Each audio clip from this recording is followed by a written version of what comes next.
Chapter 4. Forasmuch then as Christ hath suffered for us in the flesh, arm yourselves likewise with the same mind. For he that hath suffered in the flesh hath ceased from sin, that he no longer should live the rest of his time in the flesh to the lusts of men, but to the will of God.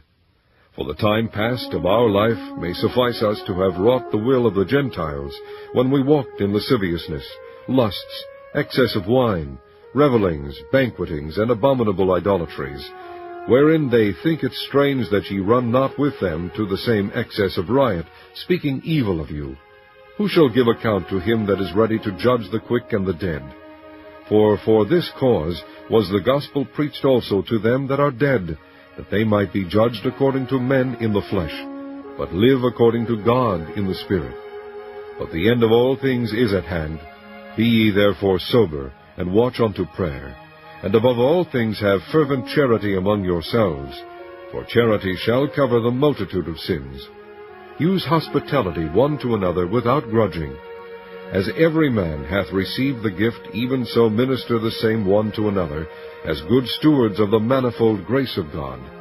If any man speak, let him speak as the oracles of God.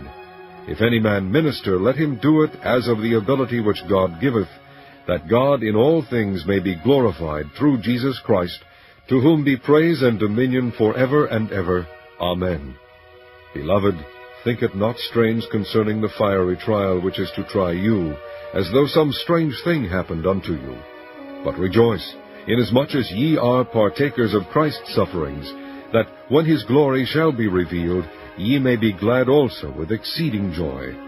If ye be reproached for the name of Christ, happy are ye, for the Spirit of glory and of God resteth upon you.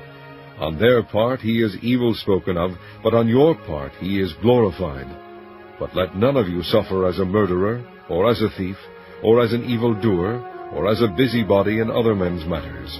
Yet if any man suffer as a Christian, let him not be ashamed, but let him glorify God on this behalf. For the time is come that judgment must begin at the house of God, and if it first begin at us, what shall the end be of them that obey not the gospel of God? And if the righteous scarcely be saved, where shall the ungodly and the sinner appear?